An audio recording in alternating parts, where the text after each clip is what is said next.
देख रहे हैं इसकी स्टडी पॉइंट सिलीगुड़ी का स्पेशल वीडियो, जिसमें हम लोग कवर कर रहे हैं माध्यमिक परीक्षा 2023 के क्वेश्चन पेपर को। और इस वीडियो में हम लोग कवर करेंगे क्वेश्चन नंबर 6 को। जी हाँ, वही क्वेश्चन नंबर जिसमें आप अलजेब्रा के क्वेश्चन पेपर को देख पाएंगे। ठीक है, क्वेश्चन नंबर 6 का 6.1 को देखिए, जिसमें क्वाड्रेटिक इक्वेशन का क्वेश्चन दिया है। दो क्वेश्चन में से कोई एक क्वेश्चन करना होता है, 3 मार्क्स का होता है। तो देखिए, दिया गया इस क्वेश्चन को आप चाहें तो इसी तरह से सॉल्व कर सकते हैं। ठीक है, एलसीएम निकाल के ही सॉल्व करेंगे तो भी हो जाएगा, किंतु थोड़ा सा आसान करने के लिए हम लोग इसको पहले मान लेते हैं। ठीक है, सबसे पहले हम लोग मान लेते हैं कि x -3 बाई एक्स प्लस 3 को y कंसिडर कर लिए। लेट मतलब माना होता है। ठीक है, माना ये, तो इसका रेसिप्रोकल मतलब कितना होता है, x plus 3 by x minus 3 कितना हो जाएगा, 1 बाई वाई। ठीक है, तो इसीलिए इसको अगर मैं y बोला तो इसका देखिए यहाँ पे रेसिप्रोकल है, तो ये हो जाएगा 1 बाई वाई। तो इसी चीज़ को यहाँ पे मैंने लिखा है। ठीक, तो इसीलिए आप क्या करेंगे, y minus 1 by y plus 48 by 7। ठीक, कहाँ से आ गया 48 बाई 7, 7 छक 42, 42 और 7, 42 और 6 को जोड़ दिए तो कितना हो गया 48। ठीक है, इस चीज़ को आप समझ लीजिए। यहाँ पे 6.6/7 था, उसको हम लोग बदल दिए यहाँ पे मिक्स फ्रैक्शन को।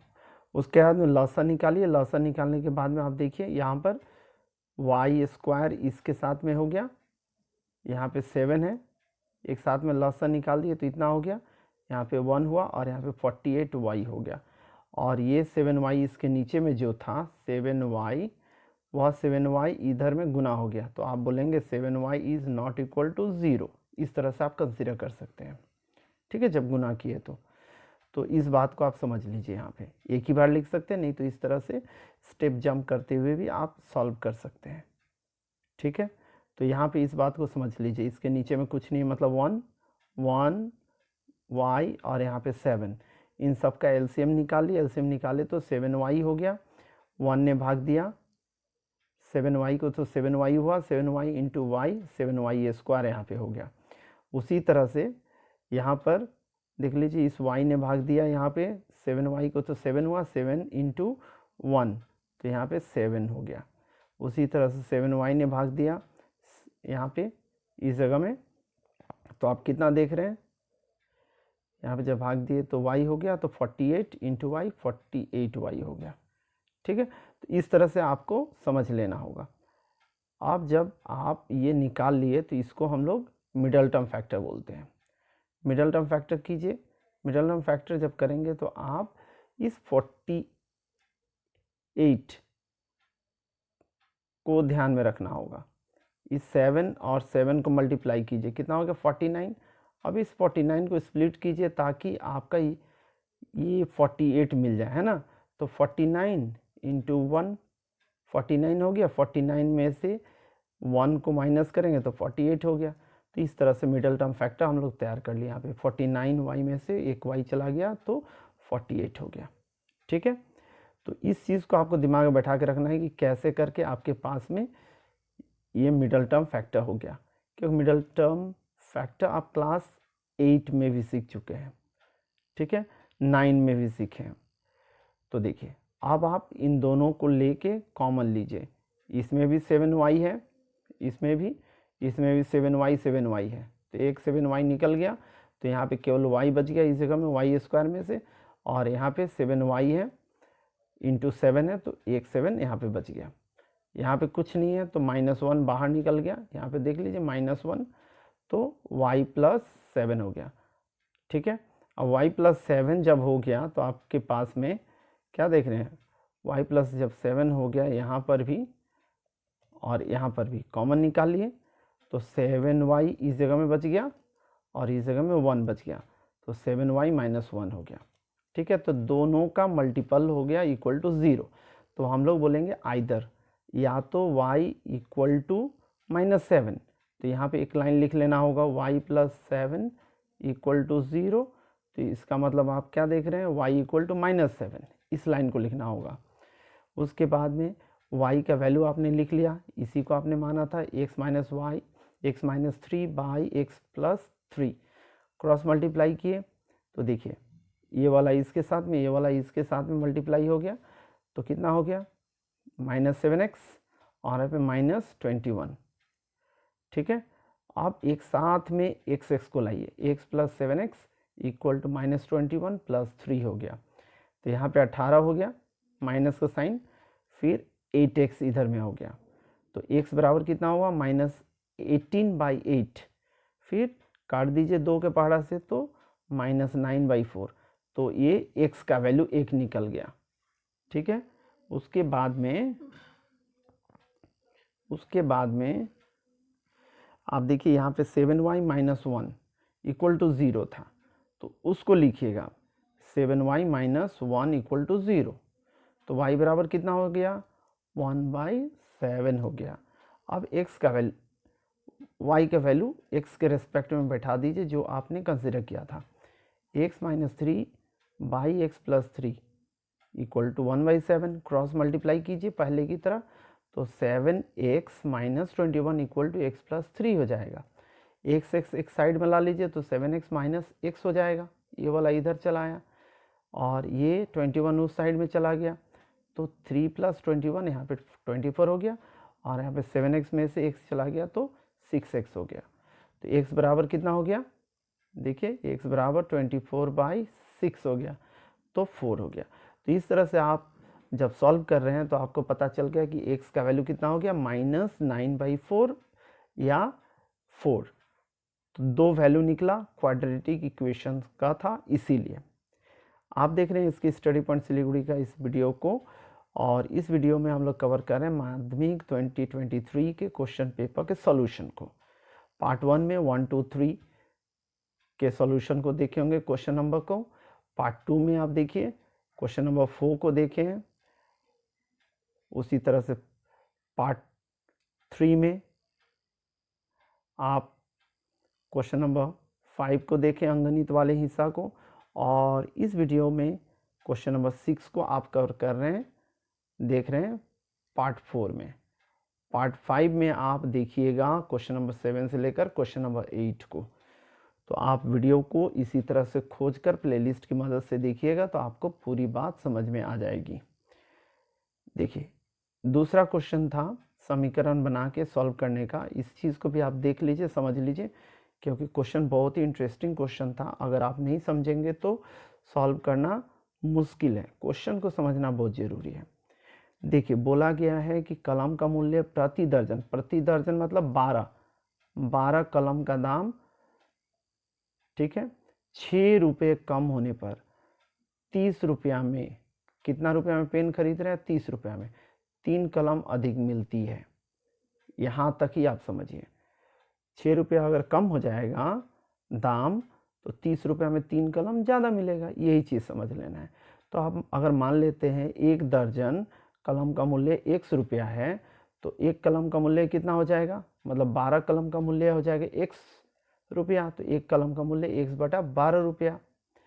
इसका मतलब 1/12 रुपये में कलम कितने मिल रही हैं, 1 मिल रही है, तो 1 रुपया में कितना 12/1, तो मेरे पास 30 ही रुपया है ना, तो 30 रुपया में मुझे कितना पेन मिलेगा, ज़्यादा मिलेगा, तो 12/1 गुना 30, तो 12 × 3 = 36 और एक 0, ठीक है, तो 360/x मुझे कलम मिल रहे हैं, ठीक है, कितने रुपया में, 30 रुपया में।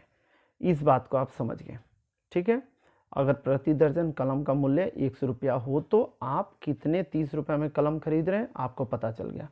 अब कलम का दाम 6 रुपया कम कर दीजिए, मतलब प्रति दर्जन कलम का मूल्य का दाम 6 रुपया कम हो रहा है, तो x - 6 हो जाएगा, ठीक है, इस बात को आप समझ लीजिए।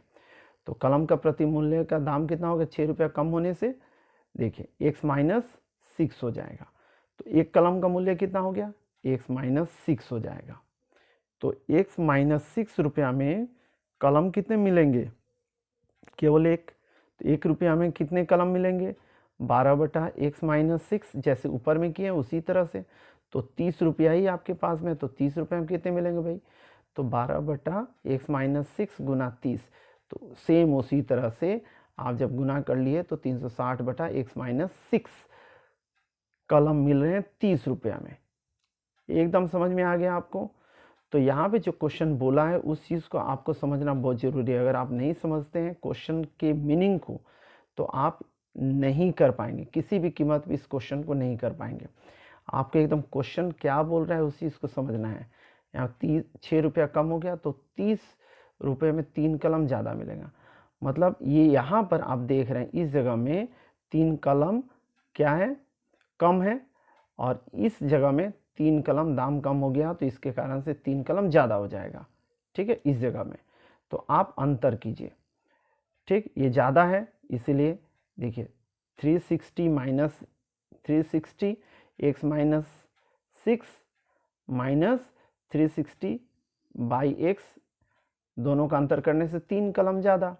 ठीक है, तो ये 360 से दोनों तरफ डिवाइड कर दिए, इधर भी, तो यहाँ का 360 कट गया है तो 1 हो गया, यहाँ पे भी 360 कट गया तो 1 हो गया, यहाँ पे 360 नीचे में आएगा, जिसको आप 3 के पाड़ा से काटे तो 120 हो गया। ठीक है, अब यहाँ पे लॉसन निकाले x × x-6 का। तो देखिए इस तरह से इसने डिवाइड किया तो x बचा, तो यहाँ पे केवल x, इसने डिवाइड किया तो केवल यहाँ पे देखिए x कट गया तो कितना बच गया? x-6 बचा, तो यहाँ पे गुना हुआ माइनस साइन से, साइन बदल गया। ठीक है, तो आप इस बात को ध्यान से समझ लीजिए कि कैसे क्या हुआ। तो ये माइनस साइन के कारण से यहाँ पे प्लस साइन हो गया, उसके बाद में यहाँ पे x कट गया तो ऊपर में केवल 6 बचा, और यहाँ पे गुना करेंगे तो x² - 6x इक्वल टू यहाँ पे 1/20 हो गया।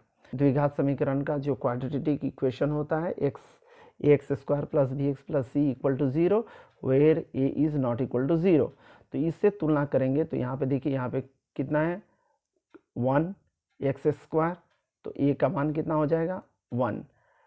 यहाँ पे माइनस bx है तो b के जगह में कौन है? फॉर्मूला होता है x² + bx + c = 0, a is not equal to 0। इस चीज़ को, इस फॉर्मूला को आप समझ लीजिए। ठीक है, क्वाड्रेटिक इक्वेशन, तो यहाँ पे माइनस कितना आ गया? b आ गया, माइनस b कितना? -6 आ गया। उसी तरह से c के जगह में कौन हो गया? यहाँ पे देखिए 720। अब आप फॉर्मूला जानते हैं, जब फॉर्मूला आप जानते हैं तो उस फॉर्मूला को बैठाइए यहाँ पे। फॉर्मूला क्या होता है? x = -b + -√a² - 4ac/2a। ये फॉर्मूला जो होता है, इस फॉर्मूला को आप बैठा दिए, सारे वैल्यू को देखते जाइए, यहाँ पे सबको लिखते चले गए। यहाँ पे देखिए b का वैल्यू, यहाँ पे b का वैल्यू, यहाँ पे 4ac का वैल्यू, यहाँ पे a का वैल्यू बैठा के गुना करेंगे तो ये वाला मिलेगा, माइनस माइनस प्लस हो जाएगा। ठीक है, यहाँ पे देखिए, और यहाँ पे माइनस माइनस प्लस हो गया यहाँ पे, तो इन दोनों को जोड़िए, जोड़ने के बाद में 2916 हो गया। 2916 का यहाँ पर देखिए हम लोग इसका वर्गमूल निकालने का तरीका बताए हैं। इस चीज़ को आप जूनियर क्लासेस में सीख चुके हैं, फिर भी एक ध्यान से देखिए। यहाँ पे 25 और यहाँ पे 16 आ गया, फिर 5 5 25, 6 6 36 हो जाता है, तो 29 6 से ज़्यादा हो रहा है इसलिए नहीं होगा, तो 5 से होगा। 5 5 25, 25 आया तो यहाँ पे 4 बच गया, तो फिर 5 और 5 जुड़ गया तो 10 हो गया। आप देखिए 16 नीचे उतर गया, तो लास्ट में कितना है? 6 है, तो कितना लेंगे तो 16 हो सकता है, तो 4 लेंगे या 6 लेंगे। 6 लेने से 600 हो जाएगा, इसलिए वो नहीं होगा, इसलिए 4 ही लेंगे। 4 से गुना किया तो 416 हो गया, तो 54। तो 2916 का वर्गमूल कितना हो गया? 54। अब प्लस में माइनस में दोनों में हो सकता है, तो 6 + 54/2 और 6 - 54/2, तो यहाँ पे 48 - 48/2 हो गया, यहाँ पे 60/2 हो गया, तो ये 30 हो गया, ये -24 हो गया। क्योंकि आप जानते हैं कि यहाँ पे क्या है? रुपये की बात करी जा रही है ना। क्वेश्चन में अगर ध्यान से देखेंगे तो आपको समझ में आ जाएगा कि यहाँ पे क्या बोला गया है। ध्यान से देखिए, x, क्वेश्चन में देखिए क्या बोला है? मूल्य बताइए। ठीक है, प्रति दर्जन कलम का मूल्य कितना है जो हमने माना था, इस चीज़ को बताना है। तो यह तो कभी नेगेटिव में हो ही नहीं सकता है ना, कोई भी मूल्य नेगेटिव में हो ही नहीं सकता है, इसीलिए -24 को कंसीडर नहीं किया जा सकता है। ठीक है, तो इसीलिए हम लोग क्या बोलेंगे, -24 या -24 नॉट पॉसिबल। तो इसलिए x का मान कितना होगा, 30 होगा, इसलिए प्रति दर्जन कलम का मूल्य कितना, 30 रुपीज़। आपको पूरा दोनों क्वेश्चन समझ में आ गया है हो, तो आप सही से तैयारी कीजिए। जो भी माध्यमिक परीक्षा देने वाले कैंडिडेट हैं आने वाले फ्यूचर में, सही से लिखने का तरीका सीख लीजिए ताकि आपको फुल मार्क्स हमेशा मिलता रहे। इसकी स्टडी पॉइंट से लिखने को अंत तक देखने के लिए बहुत बहुत धन्यवाद।